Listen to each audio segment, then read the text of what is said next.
When speaking about tyranny, most Chinese are reminded of Qin Shi Huang, the first emperor of the Qin dynasty, whose oppressive court burned philosophy books and buried Confucian scholars alive.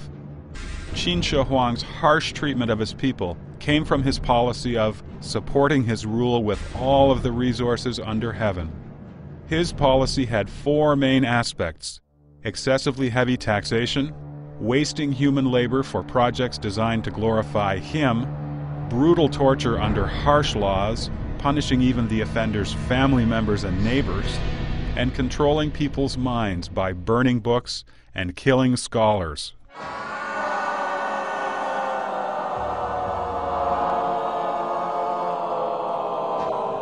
Today, the CCP's violence and abuse are even more severe than those of the tyrannical Qin dynasty.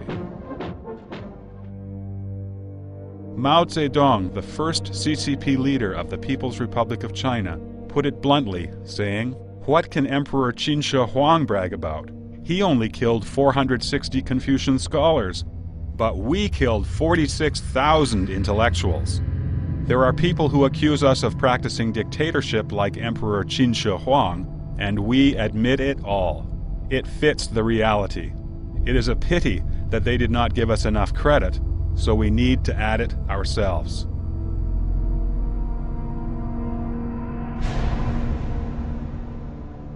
Let us take a look at China's arduous 55 years under the rule of the CCP.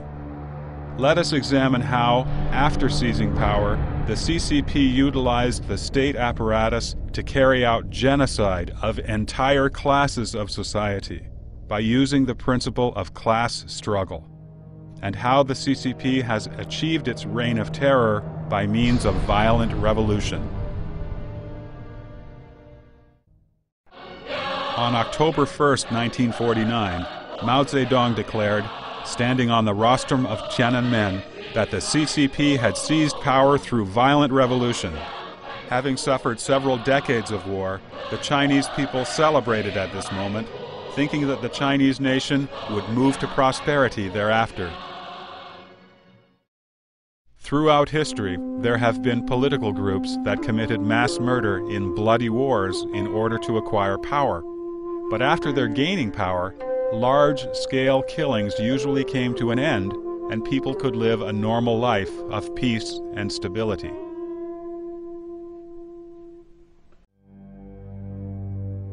The Chinese people did not expect that for the CCP. Seizing power was only the first step in the 10,000-mile march. What followed was the CCP evil spirits' tight possession of the country and people, manipulating and controlling people so as to maintain power while monopolizing and absorbing the wealth of society. Therefore, from the day that the CCP came to power, it started a series of organized and planned struggles, both internally and externally, such as the class struggle, the path struggle, and the ideological struggle, through which to systematically eliminate dissidents in various strata and groups on the one hand, and extend the party organization to the smallest unit of society on the other. The CCP not only annihilates people's physical bodies, but also destroys their spirits and suppresses all thoughts and beliefs that do not fit with the Communist Party.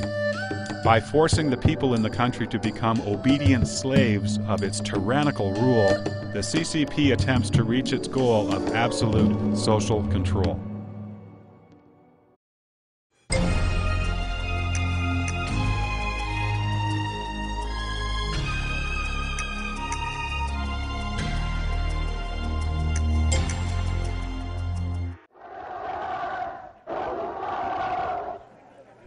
Barely 3 months after the founding of Communist China, the CCP started a land reform program. Rural residents were classified into different classes and categories, and over 20 million rural inhabitants nationwide were labeled landlords, rich peasants, reactionaries, or bad elements. These new outcasts faced discrimination, humiliation, and loss of all their civil rights. The party slogan, "Land to the Tiller," indulged the selfish side of the landless peasants, encouraged them to struggle with the landowners by whatever means, and to disregard the moral implications of their actions. With the goal of eliminating the landlord class during the land reform, nearly 100,000 landlords were killed. In certain areas, the CCP and the peasants killed the landlords' entire families. Even women and children could not escape the murder.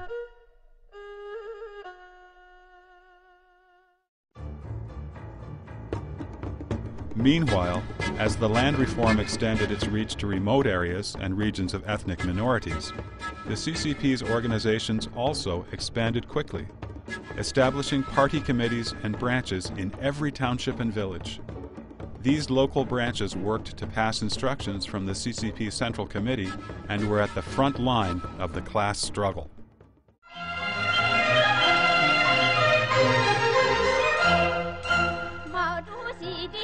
During this period, the CCP launched its first wave of propaganda, declaring, "Chairman Mao is the great savior of the people, and that only the CCP can save China." During land reform, the landless farmers got what they wanted through the CCP's policy of reaping without laboring and robbing without concern for the means. Poor peasants felt that they had benefited from following the party. Therefore, they were grateful and accepted the CCP propaganda that the party worked for the interests of the people.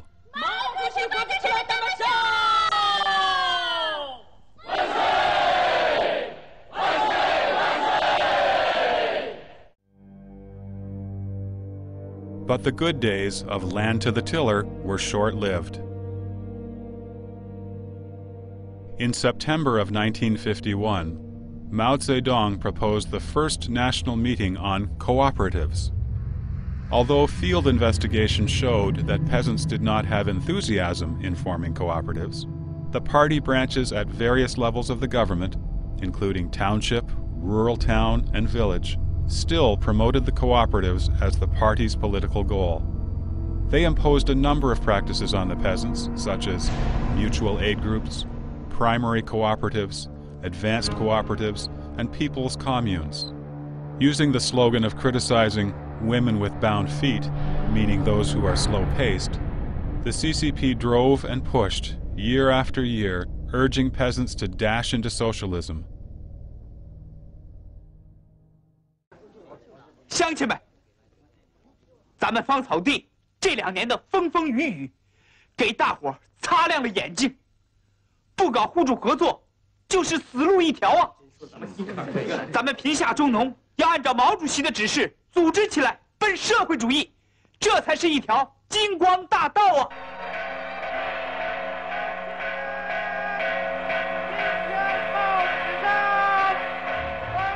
By the end of 1952, over 8.3 million cooperatives sprang up in China's rural areas. By the end of 1956, almost all peasants had joined cooperatives. In the cooperative movement, the collective now took the land, livestock, and agricultural tools, which became the property of the collective, and all the benefits the peasants had received during the land reform were taken away. The Communist Party soon started to exercise central control over buying and selling of grain, cotton, and oil, excluding key agricultural products from market exchange. This, in addition to the system of residency registration, led to the peasants' total loss of freedom. Peasants could not leave their commune and brigade, could not go into the cities to work or live, could not buy grain from the state grain shop, and their children could not go to school in the city. The peasants' children could only be peasants. China's rural residency holders became second-class citizens from this time on. During the Great Famine of 1959 to 1961, peasants did not even have the right to enter the city to beg for food. And with their path of escape totally blocked, tens of millions of peasants died of hunger. This was a frightening tragedy, unprecedented in the history of human civilization.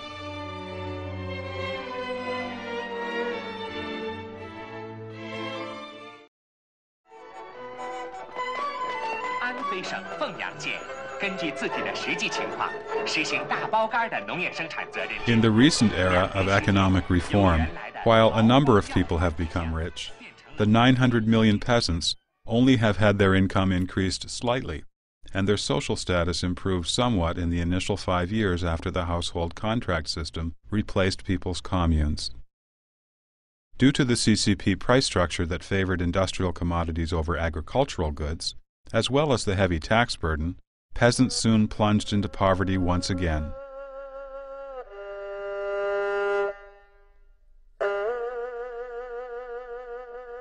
Data from Xinhua news agency shows that since 1997, the revenue of the major grain production areas and the income of most rural households have been at a standstill or even declined, while rural local government imposed increasingly heavier taxes and fees.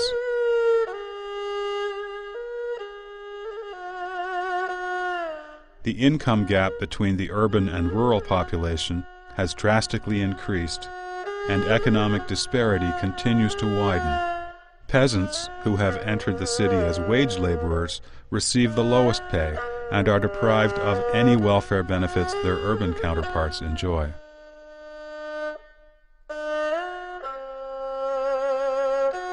Behind the shiny, display-style economy are hidden layers of ruthless exploitation of peasants and blatant violation of their survival rights. The CCP relied on the peasants to gain power, but today it is the peasants who sacrifice the most and pay the dearest cost in the Chinese society. The CCP's rural policies have always aimed at maintaining party control instead of representing the peasants and showing concern for their benefit.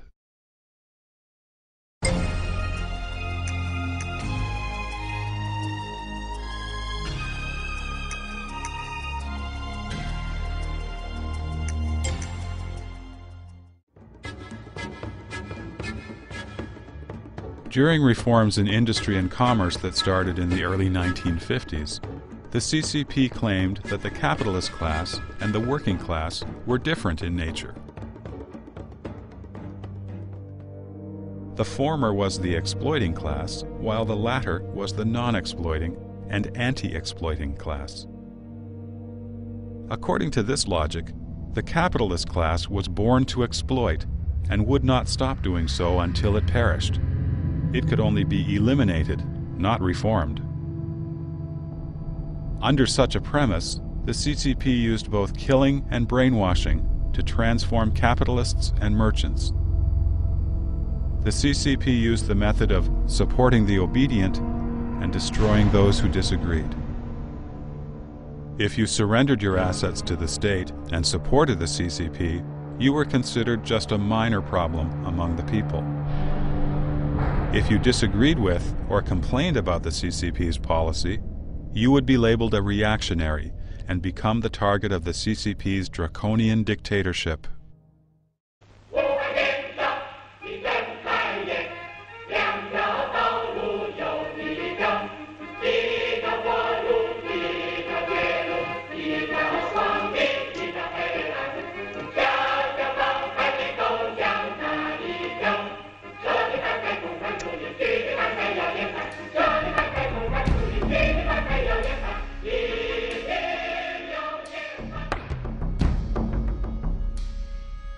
During the reign of terror that accompanied these reforms, capitalists and business owners all surrendered their assets. Many of them could not bear the humiliation they faced and committed suicide. Chen Yi, then mayor of Shanghai, asked every day, "How many paratroopers did we have today?" referring to the number of capitalists who had committed suicide by jumping from the tops of buildings that day. Thus, in only a few years, the CCP completely eliminated private ownership in China. 1月15日，北京市率先宣布进入社会主义。北京各界20多万人在天安门广场集会，庆祝社会主义改造胜利完成。While carrying out its land and industrial reform programs, the CCP launched many massive movements, such as the suppression of counter-revolutionaries, thought reform campaigns, cleansing the anti-CCP clique headed by Gao Yang and Rao Shushi, probing Hu Feng's counter-revolutionary group, the 3 Anti-campaign, the 5 Anti-campaign, and the further cleansing of counter-revolutionaries.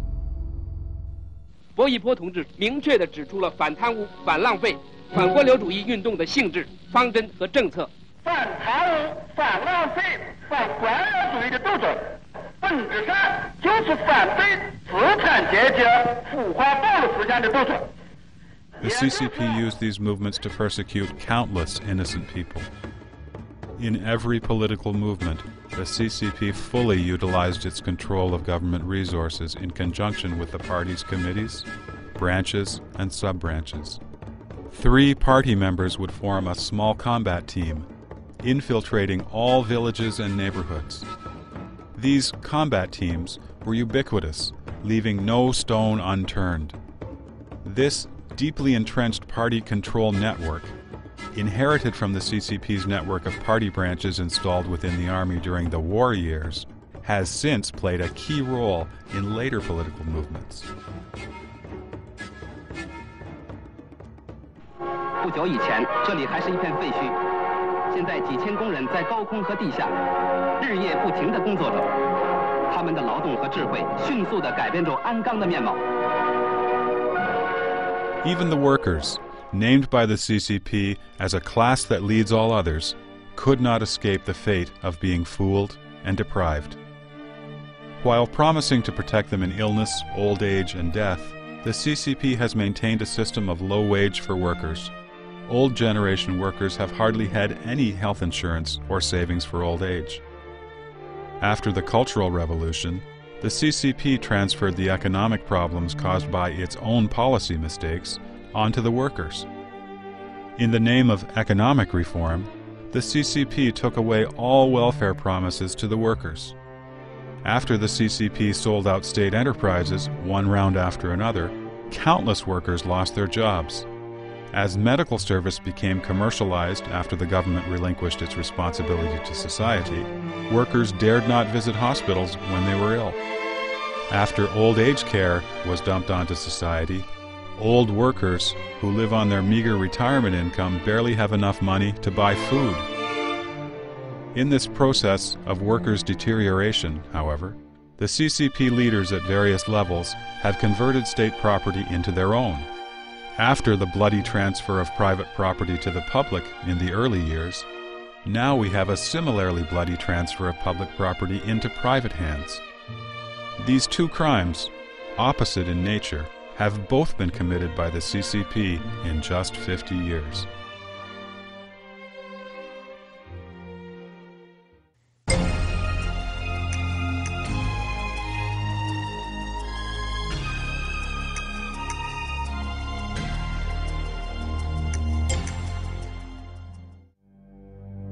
In 1950, the CCP instructed its local governments to ban all unofficial religious faiths and secret societies, stating that those feudalistic underground groups were mere tools in the hands of landlords, rich farmers, reactionaries, and the special agents of the KMT.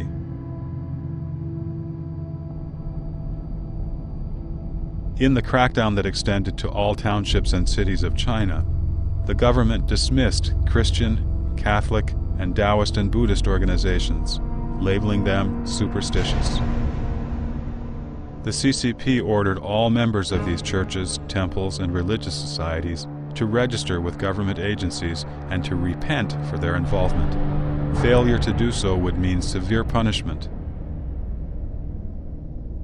In 1951, the government formally promulgated regulations threatening that those who continued their activities in unofficial religious groups would face a life sentence or the death penalty. This movement persecuted a large number of kind-hearted and law-abiding believers in God. The available statistics indicate that the CCP persecuted at least 3 million religious believers and underground group members, some of whom were killed. The CCP searched almost every household across the nation and interrogated its members, even smashing statues of the kitchen god that Chinese peasants traditionally worshipped.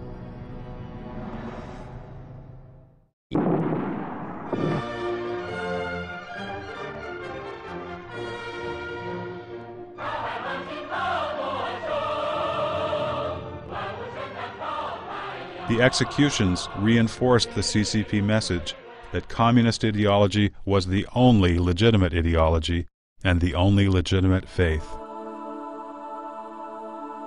The concept of patriotic believers soon emerged. The state constitution protected only patriotic believers. The reality was, whatever religion one believed in, there was only one criterion. You had to follow the CCP instructions, and you had to acknowledge that the CCP was above all religions. If you were a Christian, the CCP was the god of the Christian God. If you were a Buddhist, the CCP was the Master Buddha of the Master Buddha. Among Muslims, the CCP was the Allah of the Allah. When it came to the living Buddha in Tibetan Buddhism, the CCP would intervene and itself choose who the living Buddha would be. The CCP left you no choice but to say and do what the CCP demanded you to say and do. All believers were forced to carry out the CCP objectives while upholding their respective faiths in name only. Failing to do so would make one the target of the CCP persecution and dictatorship.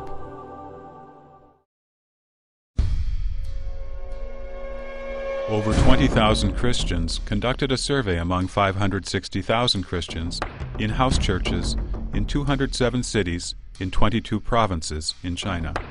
They found that, among house church attendees, 130,000 were under government surveillance. By 1957, the CCP had killed over 11,000 religious adherents and arbitrarily arrested and extorted money from many more.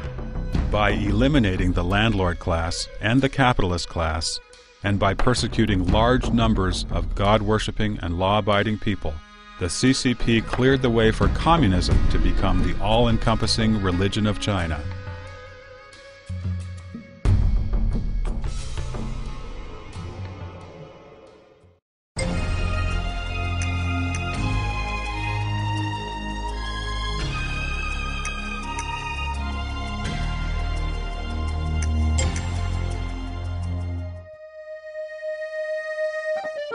In 1956, a group of Hungarian intellectuals formed the Petofi Circle that held debates critical of the government.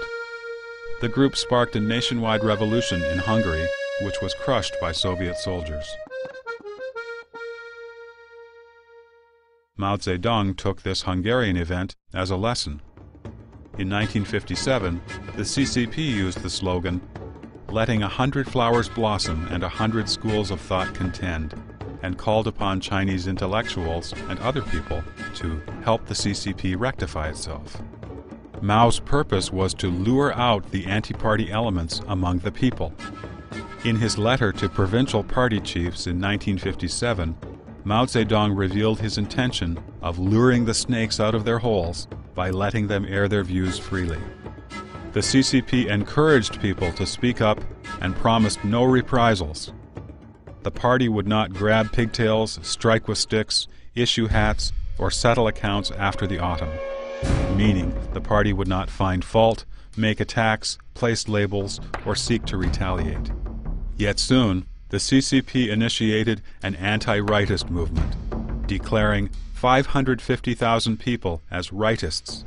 270,000 lost their jobs, and 230,000 were labeled medium rightists or anti-CCP, anti-socialist elements. 这是一场要不要社会主义、要不要共产党领导的斗争。这是一场关系到全国人民生死存亡的斗争。 Some summarize the CCP political strategy of persecution into 4 items: luring the snakes out of their holes, fabricating crimes, sudden attack, and punishment with a single accusation, relentless attack in the name of saving people, and forcing self-criticism and using the most severe labels.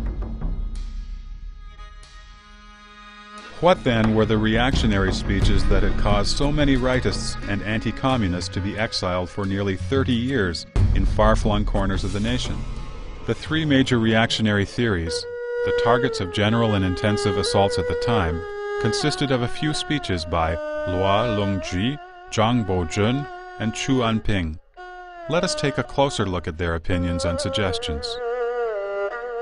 Luo Longzhi suggested forming a joint commission of the CCP and various democratic parties to investigate the deviations in the 3 anti-campaign and 5 anti-campaign and the movements for purging reactionaries. The State Council itself often presented something to the Political Consultative Committee and the People's Congress for observations and comments. And Zhang Bozhen suggested the Political Consultative Committee and the People's Congress should be included in the decision-making process. Chu Anping suggested that since non-CCP members also had good ideas, self-esteem, and a sense of responsibility as well, there was no need to assign a CCP member across the nation as the head of every work unit, big or small, or even for the teams under each work unit. There was also no need that everything, major or minor, had to be done the way CCP members suggested. All three had expressed their willingness to follow the CCP, and none of their suggestions had exceeded the boundaries demarcated by the famous words of writer and critic Lu Xun, "My master, your gown has become dirty. Please take it off, and I will wash it for you." These rightists had only expressed docility, submissiveness, and respect. None of the condemned rightists suggested that the CCP should be overthrown. Like Luo Longzhi, Zhang Bozhen, and Chu Anping, all they had offered was constructive criticism. Yet precisely because of these suggestions, tens of thousands of people lost their freedom and millions of families suffered. What followed were more movements such as confiding to the CCP, digging out the hardliners, the new 3 anti-campaign, sending intellectuals to the countryside to do hard labor, and catching the rightists who were missed the first time around.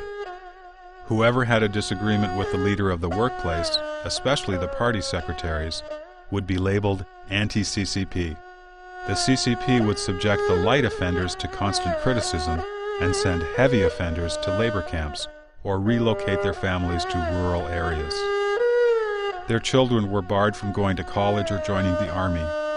They couldn't apply for jobs in cities or towns either.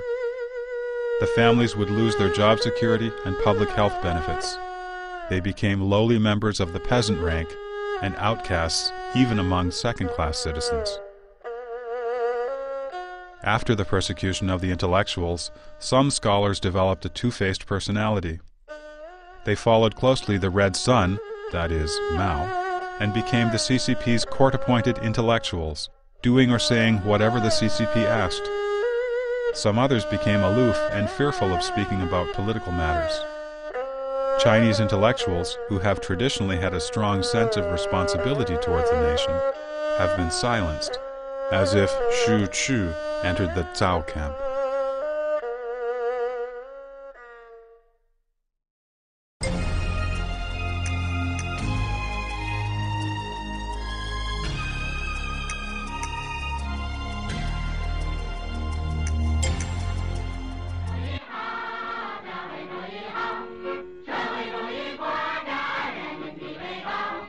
After the anti-rightist movement, China became afraid of the truth.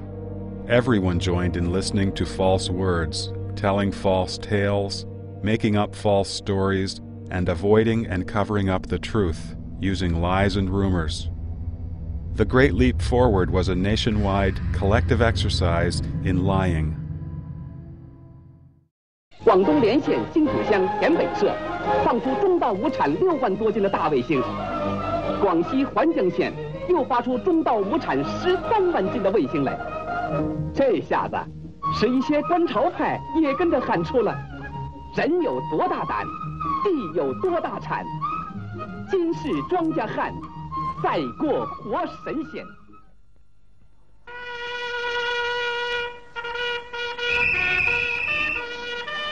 The people of the entire nation, under the direction of the CCP evil specter, did many ridiculous things. Both liars and those being lied to were betrayed. In this campaign of lies and ridiculous actions, the CCP implanted its violent evil energy into the spiritual world of the Chinese people. At the time, many people sang songs promoting the Great Leap Forward, with lyrics such as, "I am the great Jade Emperor, I am the Dragon King, I can move mountains and rivers, here I come." New policies were announced every year, such as achieving a grain production of over 1,000 bushels per acre, doubling steel production, surpassing Britain in 10 years, and surpassing the United States in 15 years. But the policies always failed.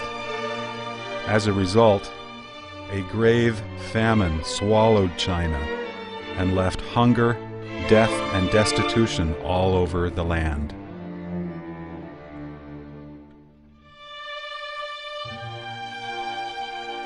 During the 8th CCP Central Committee meeting, which was held in Lushan in 1959, none of the participants disagreed with General Peng Dehuai's view that the Great Leap Forward, initiated by Mao Zedong, was foolish.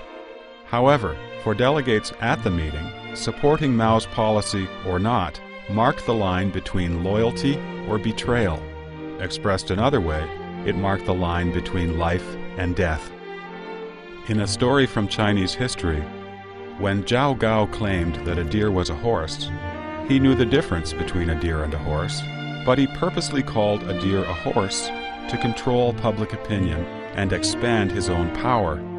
He wanted the people to follow him blindly without daring to oppose. At the 8th CCP Central Committee meeting, as it turned out, Peng Dehuai was forced to sign a resolution condemning and purging himself from the central government. Similarly, in the later years of the Cultural Revolution, even Deng Xiaoping was forced to promise that he would never appeal against the government's decision to remove him from his posts.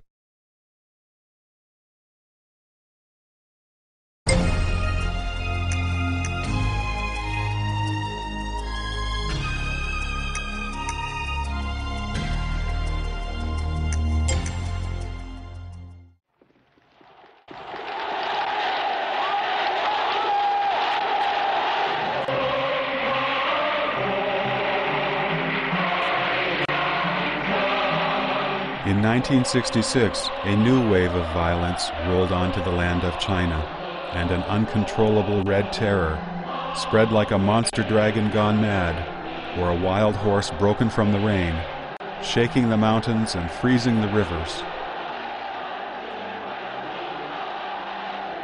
Writer Qin Mu described the Cultural Revolution in the following bleak terms. It was truly an unprecedented calamity. The CCP imprisoned millions due to their association with a targeted family member, ended the lives of millions more, shattered families, turned children into hoodlums and villains.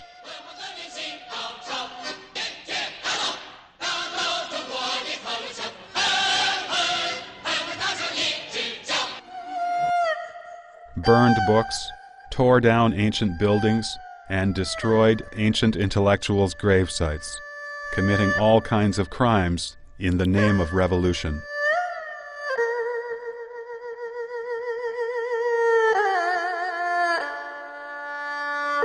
Conservative estimates place the number of unnatural deaths during the Cultural Revolution at 7.73 million.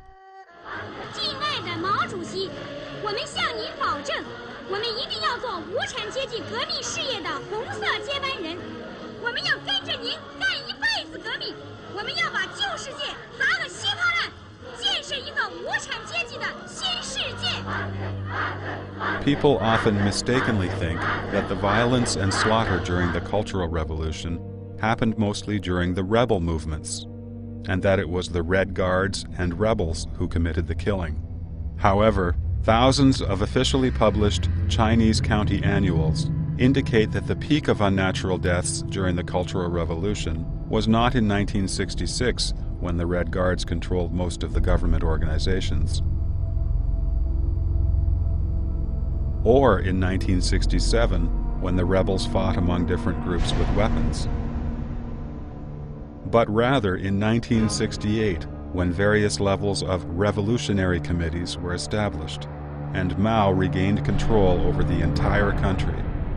The violence during the Cultural Revolution did not originate from the extreme behavior of the Red Guards and rebels, but from the policy of the CCP and the regional governments. In August 1966, the Red Guards expelled Beijing residents who had been classified in past movements as landlords, rich farmers, reactionaries, bad elements, and rightists, and forced them to the countryside. The available official statistics show that almost 34,000 homes were searched and over 85,000 Beijing residents were expelled from the city and sent back to where their parents had originally come from. Red Guards all over the country followed suit, expelling over 400,000 urban residents to the countryside. Even high-ranking officials, if their parents were landlords, faced exile to the country. In fact, the CCP planned the expulsion campaign even before the Cultural Revolution began. Former Beijing Mayor Peng Jun declared that the residents of Beijing, ideologically, should be as pure as glass or crystals, meaning that all residents with a bad class background would be expelled from the city.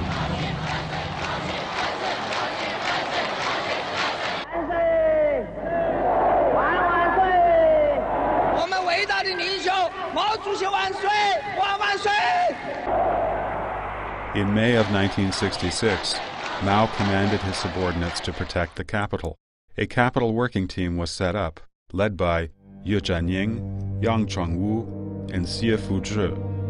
One of the tasks of this team was to use the police to expel Beijing residents of bad class background. This history helps make clear why the government and police departments did not intervene, but rather supported the Red Guards in searching homes and expelling more than 2% of Beijing residents. The Minister of Public Security, Xie Fuzhi, required the police to not intervene in the Red Guards' actions, but rather to provide advice and information to them. The Red Guards were simply utilized by the party to carry out a planned action.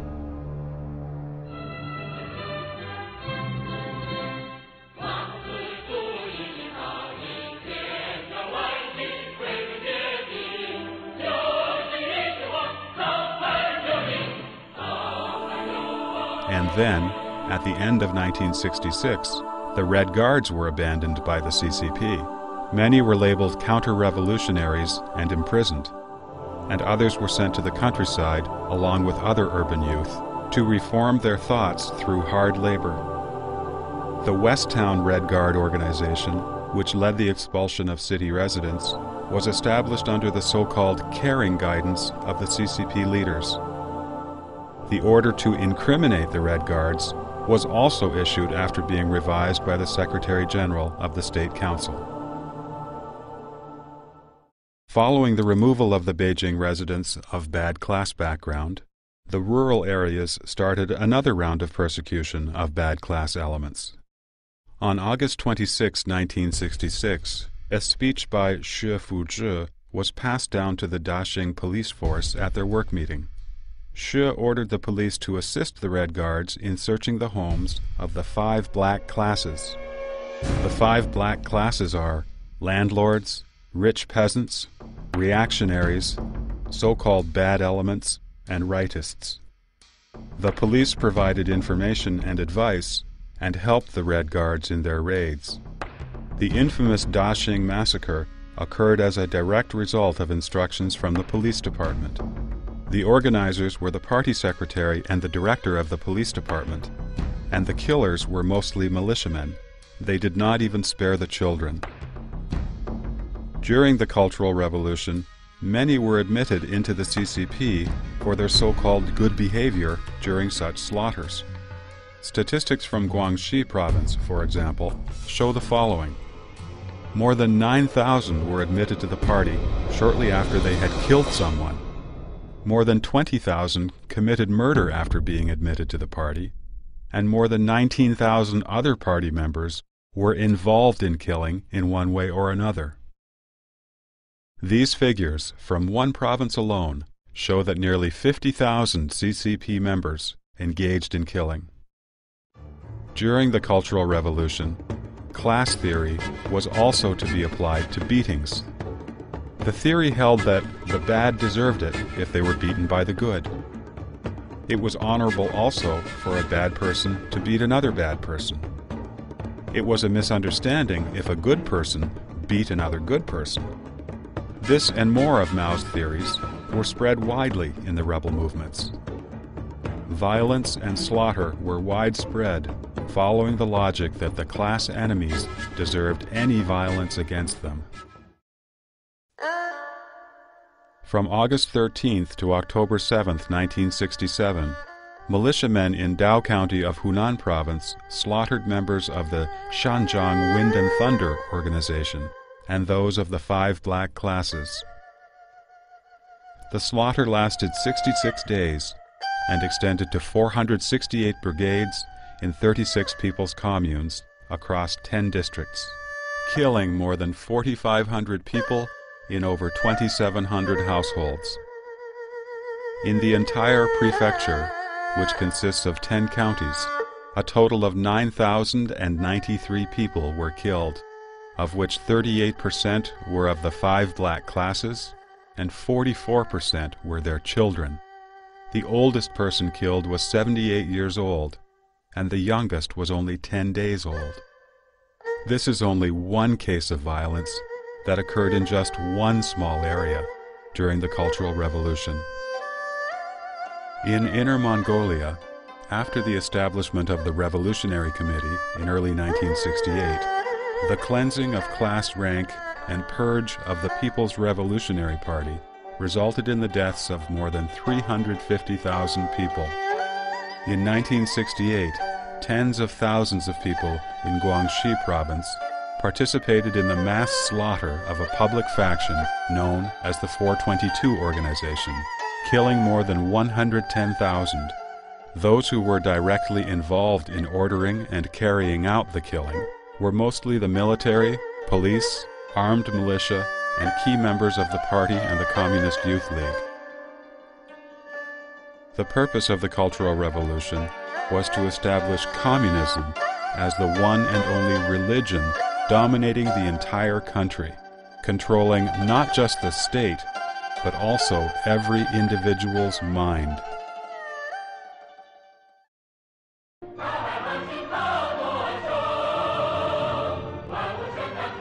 The Cultural Revolution pushed the CCP and Mao Zedong's cult of personality to a climax.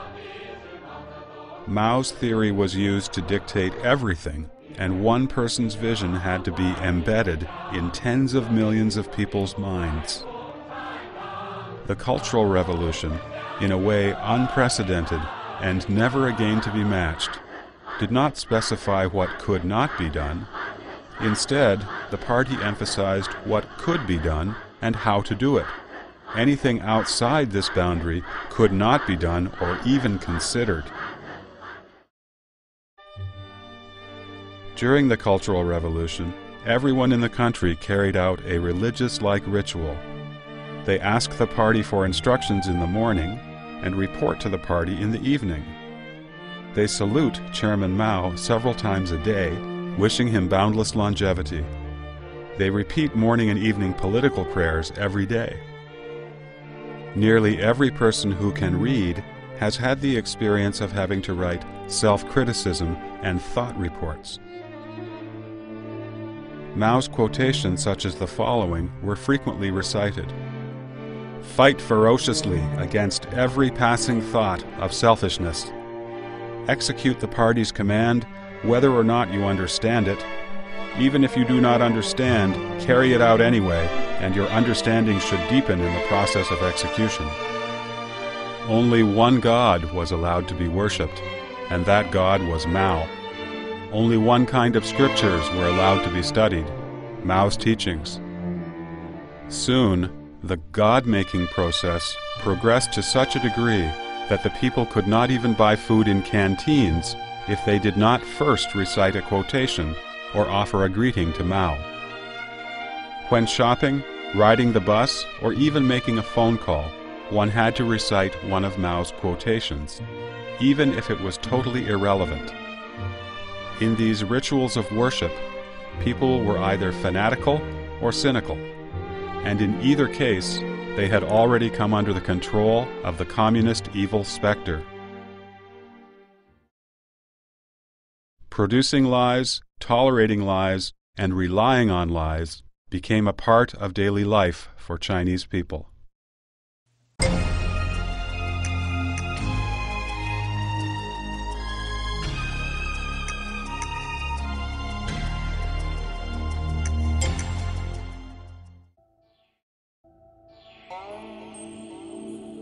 The Cultural Revolution was a period full of bloodshed, killing, grievance, loss of conscience, and the confusion of right and wrong. After the Cultural Revolution, the CCP leadership changed its banners frequently, while the government changed hands 6 times within 20 years.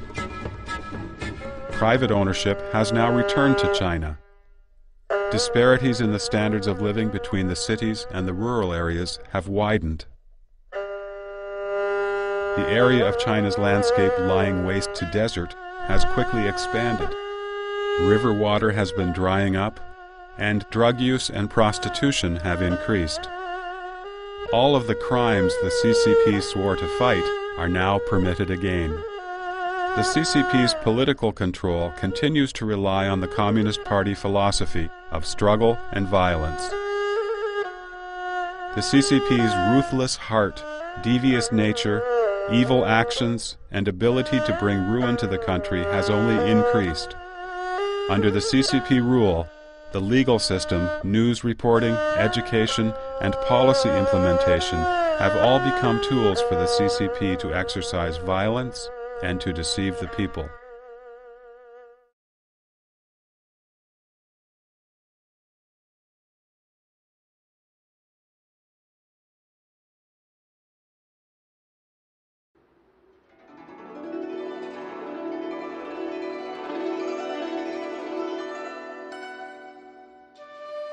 Under the influence of Confucianism, Chinese people have traditionally valued benevolence and righteousness, using propriety to persuade people instead of resorting to punishment and regulation, in which case lawsuits will disappear.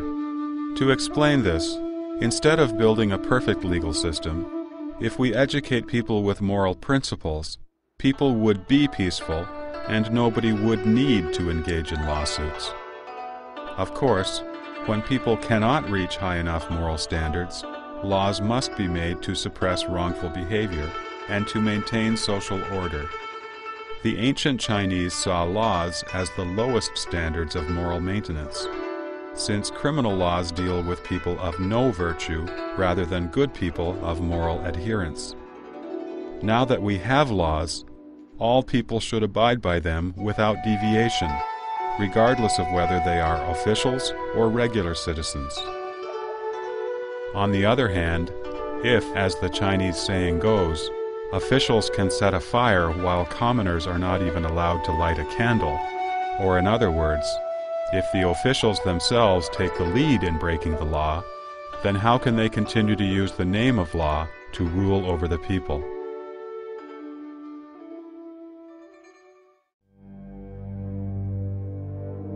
Under CCP control, the Chinese legal system has become its tool.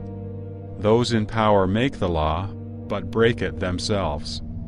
In implementing the law, the CCP officials only cleanse those holding opinions that differ from their own. They indulge themselves, playing with the law, instead of using it to discipline themselves. The law has become a stick used by the CCP to punish the people and the dissidents. This is in violation of heaven and humanity. Pretending to be righteous, the CCP legal regulations are, in fact, used to control the good people while protecting corrupt officials.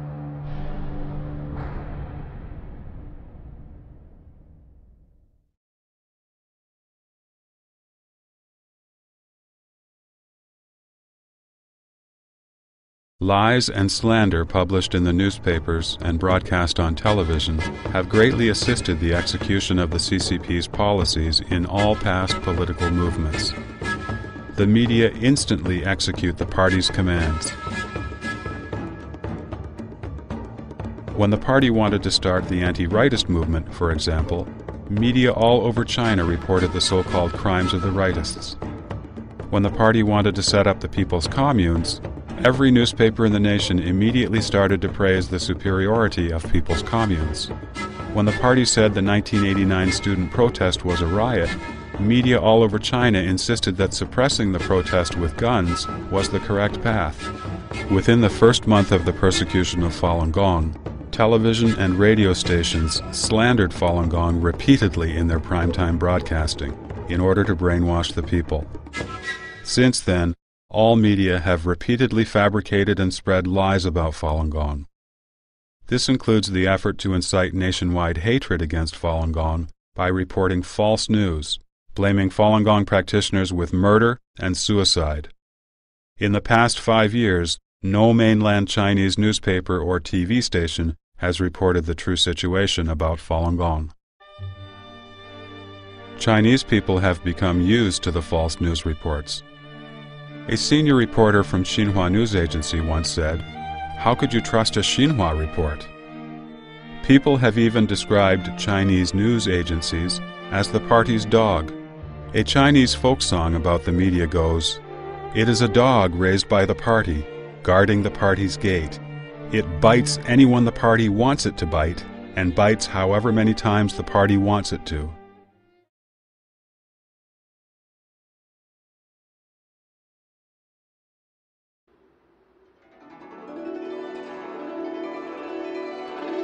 The original purpose of education was to develop intellectuals so that they would have both knowledge and good judgment. Knowledge refers to the understanding of information and data from historical and current events. Judgment refers to the process of analyzing, investigating, critiquing, and reproducing such knowledge, which is in fact a process of spiritual development. Those who have knowledge without proper judgment might be called bookworms, not true intellectuals with a social conscience. This is why in Chinese history it is the intellectuals with righteous judgment, not those having merely knowledge, who have been highly respected. Under CCP control, however, China is filled with intellectuals who have knowledge, but not judgment, as well as those who dare not exercise judgment. Education in China's schools focuses on teaching students not to do things that the party does not want them to do. Under CCP rule, all schools have to teach politics and CCP history using standardized textbooks. The teachers do not believe the content of the textbooks, yet they are forced by the party to teach it against their wills. The students do not believe the textbooks or their teachers, yet they have to remember everything in the textbooks in order to pass the exams. Recently, questions about Falun Gong were included in term and entrance exams for colleges and high schools. Students who do not know the party's standard answers do not get scores high enough to enter good schools. If a student dares to speak the truth, he will be expelled from school immediately and lose any chance of formal education. In the public education system, due to the influence of the newspapers and government policies, many sayings or phrases have been spread as the truth and have become well known to all Chinese. One example is the following of Mao's quotations: "We should support whatever the enemy opposes and oppose whatever the enemy supports." The negative effect is widespread. It has poisoned people's hearts, supplanting benevolence and destroying the moral principle of living in peace and harmony. In 2004, the China Information Center analyzed a study done by Sinanet, a major Chinese-language internet portal, and the results showed that nearly 85% of Chinese youths agreed that one is allowed to abuse women, children, and prisoners during a war. This is shocking, but it reflects the Chinese people's mindset, especially that of the younger generation, who lack a basic understanding of the traditional concept of benevolent rule and the notion of universal humanity. On September 11, 2004, a man went on a rampage and fanatically stabbed 28 children with a knife in Suzhou City. On the 20th of the same month, a man in Shandong province injured 25 elementary school students with a knife. These killings have been molded from the same violence that has formed the CCP.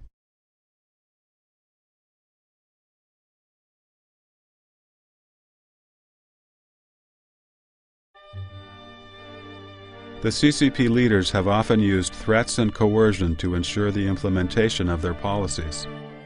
One of the means they used was the political slogan. For a long time, the CCP used the number of slogans posted as a criterion to assess a cadre's political achievements.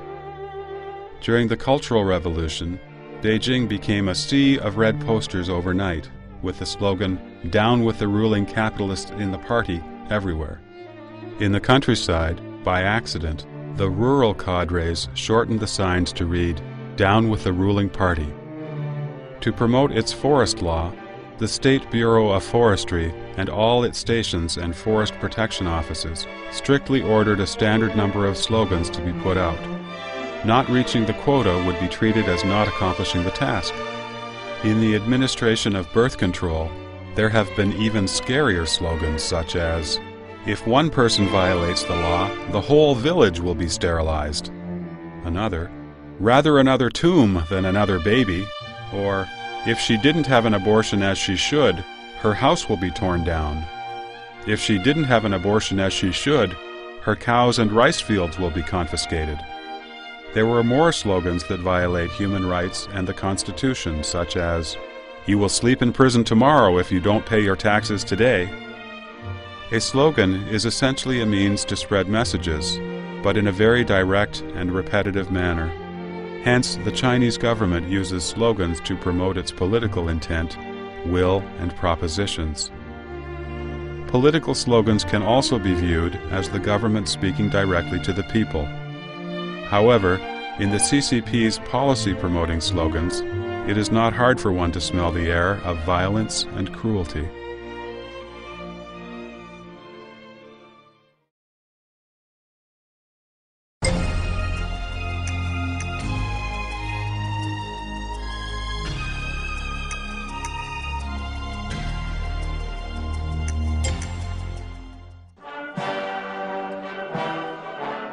The most effective weapon the CCP uses to maintain its tyrannical rule is its network of control. In a well-organized fashion, the CCP imposes a mentality of obedience on every one of its citizens. Whether the party contradicts itself or constantly changes policies doesn't matter, so long as it can use organizational means to deprive people of their naturally endowed human rights. The government's tentacles are omnipresent, whether it is in rural or urban areas. The so-called street or township committees govern the citizens. Until recently, getting married or divorced, even having a child, all needed the approval of these committees. The party's ideology, way of thinking, organizational methods, social structure, propaganda mechanisms, and administrative systems serve only the CCP's dictatorial purposes. The party, through the mechanisms of government, strives to control every individual's thoughts and actions. The brutality with which the CCP controls its people is not limited to the physical torture it inflicts. The party also forces people to lose their ability to think independently and makes them into fearful, self-protective cowards daring not to speak up. The goal of the CCP's rule is to brainwash each of its citizens so that they think, act, and talk like the CCP and do what it promotes. There is a saying that party policy is like the moon. It changes every 15 days. No matter how the party changes its policies, everyone in the nation needs to follow them closely. When you are used as a means of attacking others, you need to thank the party for appreciating your strength. When you are attacked, you have to thank the party for teaching you a lesson. When you are wrongfully discriminated against, and the party later needs to give you redress, you have to thank the party for being generous, open-minded, and able to correct its mistakes. The party runs its tyranny through continuous cycles of suppression, followed by redress. After 55 years of tyranny, the CCP has imprisoned the nation's mind and constrained it within the range allowed by the CCP.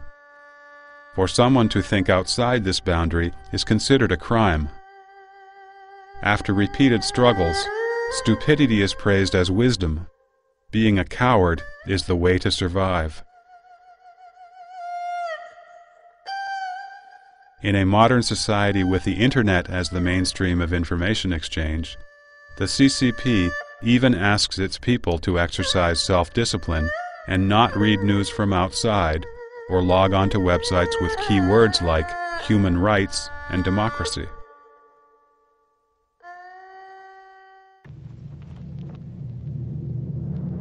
Speaking of the CCP tyranny, people are reminded of the endless movements, such as the land reform, suppression of counter-revolutionaries, the 3 anti- and 5 anti campaigns, the anti-rightist and anti-right-leaning campaigns, the 4 cleanups, the Cultural Revolution, and so on. In reality, as China is possessed by the communist evil specter, tyranny and persecution are not limited to political movements, but have permeated every day of every period since the CCP came to power. It is only that during political movements, the persecution is more conspicuous. During the 55 years of the CCP rule, persecution has become part of the system, even using terror as a means of control now and again. This tyranny, often exercised under such abstract and lofty ideals as communism and national development, easily misleads people into making wrong conclusions. In comparison with the outrageous emperors of the past, whose extreme corruption and self-indulgence led commoners to suffer, the Communist Party can be defended no matter how egregious its crimes are, as they come from ideals rather than material greed. Little do people realize that tyranny led by ideals is the cruelest tyranny of all. Using its philosophy of struggle to eliminate dissidents and enslave human hearts in order to establish its status as the one and only religion under heaven, the CCP has made itself into the world's cruelest despot.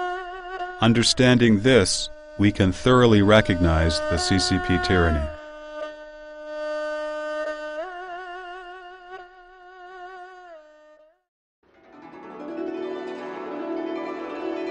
In Chinese history, every benevolent leader viewed loving, nourishing, and educating the people as the duties of government.